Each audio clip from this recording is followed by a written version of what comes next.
Okay, let's dive in. Today, we're really getting into the mind of, well, a true legend, Warren Buffett. Synonymous with investing wisdom, right? Exactly. And our way in is this fascinating 3-part interview he did.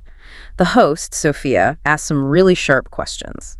Yeah, those conversations are great. They gave us a fantastic window, not just into his financial thinking, but the core principles guiding his whole life. Right.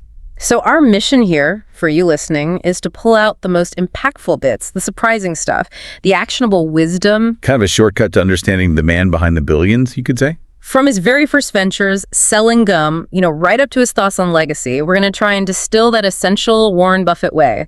So starting at the beginning, it's always striking that Buffett wasn't born into some dynasty. Pretty modest background in Omaha. Yeah, no silver spoon there. And his fascination with money started incredibly young. I mean, picture this. 6 years old, selling chewing gum, Coca-Cola bottles door to door. That drive was there early. Definitely. But that first stock purchase at 11, that seems like where a huge lesson really hit home. Oh, yeah. 3 shares of City Service Preferred. Bought at $38. And then, wham, it drops. Drops hard. Down to $27. Can you imagine being 11 and seeing that? Must have been pure fear. Absolutely terrifying, I think. He held on, sold at $40 for a tiny profit, feeling relieved probably. And then watched it soar to $200 a share later. Ouch. Ouch is right. But that painful moment, it wasn't just about losing out on profit. It hammered home the value of patience. Like deep down. Deep down. It became almost a weapon for him. That discipline against the market's noise. It wasn't just a mistake. It was a foundational piece of his whole approach. And his parents played a role too, didn't they? His father emphasizing integrity. Immensely. Yeah. Reputation and integrity from his dad. And his mother, apparently quite strict, instilled a sense of discipline. You see both those threads throughout his life. That foundation really shows. Then as a teenager, he just exploded with entrepreneurial energy. He really did. Delivering newspapers, sure, but then saving $5,000 by 16? That's serious money back then. Nearly $60,000 today. And it wasn't just grunt work. He was spotting opportunities, like that pinball machine business. Right. He wasn't just working. He was building things, understanding how businesses worked from the inside. How crucial was that, do you think? Actually building businesses versus just, picking stocks later on? Oh, I think it was absolutely fundamental. It taught him to look past the ticker symbols, right, to understand the actual mechanics, customers, costs, cash flow. Businesses became real, living things to him, not just abstract numbers. These weren't just side hustles. They were forging his values, his work ethic. He was doing it. Then came the formal education piece. Columbia Business School and, crucially, Benjamin Graham. The father of value investing. Yeah. Yeah, meeting Graham and reading his book, The Intelligent Investor, that was a massive turning point. So Graham's core idea was? Basically, that stocks aren't just flashing lights on a screen. They represent ownership in a real business. And the whole game is to figure out what that business is truly worth its intrinsic value, and then try to buy it for less. Buy $1 for 50 cents, as Buffett puts it. Simple concept, but hard to execute. Very. And interestingly, Buffett, especially working with Charlie Munger later, sort of refined Graham's approach. Graham was maybe more focused on statistically cheap cigar butt companies. Cigar butts? Yeah, like finding a discarded cigar with one good puff left in it. Cheap, but maybe not great. Munger pushed Buffett towards quality. Ah, leading to that famous Munger line. Exactly. It's better to buy a wonderful business at a fair price than a fair business at a wonderful price. That was a huge shift. Focus on greatness, not just cheapness. And you can't talk about Buffett without talking about Charlie Munger, that 60-year partnership. Incredible, wasn't it? Yeah. His right-hand man, his closest confidant. Munger definitely brought a sharpness, a broader perspective. Pushed him sometimes. Absolutely. Pushed him past those initial Graham ideas towards embracing truly exceptional, high-quality companies, even if they weren't dirt cheap. Their partnership wasn't just collaboration. It was like a forge, shaping their combined philosophy. Munger's passing must have been a huge blow. Buffett described it as losing a part of himself. But he also stressed that Munger's wisdom, everything they built together, lives on. It's a testament to that incredible bond. Okay, let's shift gears a bit and really unpack the core investing playbook. value investing. Right, the buying a dollar for 50 cents idea. He uses that great analogy, buying a farm. You wouldn't just look at price charts for a farm, right? You dig in, understand the soil, the crops, the costs, the management. You'd understand the business of the farm. And stocks are just the same for him. They're pieces of businesses. Exactly. Not lottery tickets, not blips on a screen. Real businesses. So if it's that straightforward conceptually, why do so many people find it so hard to actually do? Well, that's the human element, isn't it? We're wired for action, for quick results. Impatience. It flies in the face of today's frenzy over meme stocks, crypto, trying to get rich quick. Buffett's famous quote nails it. The stock market is a device for transferring money from the impatient to the patient. He draws a very clear line between investing understanding value and just speculating. A very clear line. Speculating is betting on price movements. Investing is about owning a piece of a business's future earnings. Another key concept he talks about is the economic moat. Yes, like a castle's defense, what protects the business from competitors. So Coca-Cola's brand, maybe? Everyone knows Coke. Exactly. Or Apple's ecosystem. Once you're in with the iPhone, the Mac, the services, it's hard to leave. That's a powerful moat. But is just finding a moat enough? Or is there more to it? Oh, there's definitely more. Because even the widest moat needs good guardians. That's where management quality comes in. For Buffett, it's absolutely critical. He invests in the people running the show. He says it explicitly. You're investing in the people as much as the business model. Look at Berkshire when they buy a company. They almost always keep the existing management. Where he said something like, we're not smart enough to run 70 businesses. But we're smart enough to know who can. It's about trust and talent, trust and leadership. They protect and widen that moat. It's interesting, too, how he flips the script on risk. Most people see market ups and downs as risk. But for Buffett, risk isn't market volatility. Risk is fundamentally not knowing what you're doing. So buying something you don't understand or paying too much for it. Precisely. Volatility, a market crash even, isn't risk if you own a strong business at a good price. It could actually be an opportunity to buy more. That connects to his famous rules. Rule number 1, never lose money. Rule number 2, never forget rule number 1. It's about capital preservation first and foremost, which comes from understanding your investments deeply. And that requires patience. Legendary patience. His favorite holding period is forever. That's the ideal. Yeah. And a tree analogy, plant it, water it, let it grow.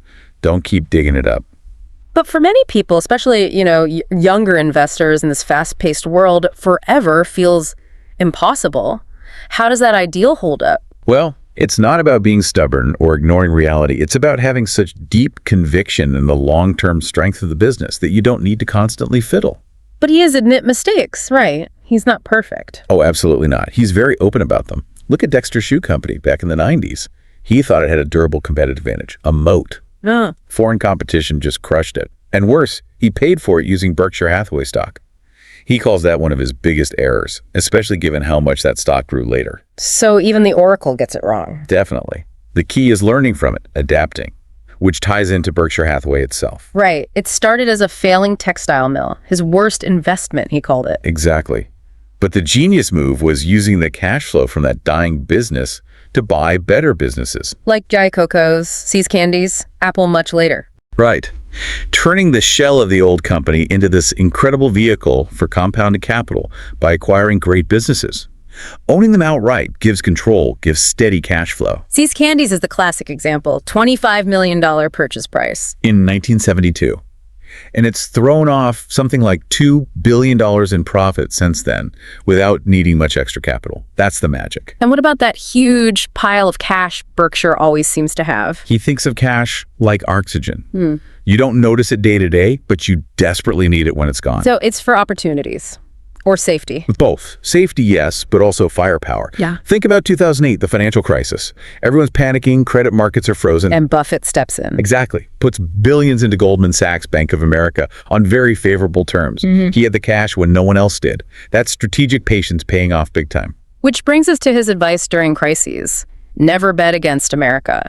He sees downturns as opportunities. Your best friend, he calls them, if you're a long-term investor. Businesses go on sale. But if it's that logical, why do people panic and sell low? Fear. It's that simple and that powerful. Watching your savings evaporate, even on paper, is painful. It tests your conviction.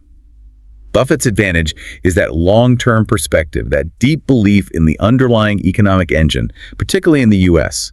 He sees past the storm. Okay, let's move beyond the portfolio now to Buffett, the person. What does all this wealth mean for how he actually lives? That's where it gets really interesting because his lifestyle is famously, almost stubbornly, simple. Still lives in the same house in Omaha he bought in 1958. For about $30,000. Yeah. It's not about deprivation, I think, but his definition of wealth is different. It's freedom. Freedom from financial worry. Freedom to do what he loves. Exactly that. Freedom spent his time thinking, reading, running Berkshire his way. And speaking of doing what he loves, his diet is something else. Yes. The 5 Cokes a day, the junk food. He jokes he's 94 and still kicking. It flies in the face of all conventional health advice. Is it a health strategy? Probably not. But maybe it's part of his whole philosophy? I think so. It aligns with doing what genuinely makes him happy, being authentic to himself, even if it's unconventional. It's conviction again, just in a different area. And then there's the philanthropy. A monumental commitment. Pledging over 99% of his wealth away. His reasoning is pretty stark. Money has no utility to me beyond a certain point. He co-founded the Giving Pledge with Bill and Melinda Gates, too. Right, encouraging other billionaires to give away at least half their fortunes.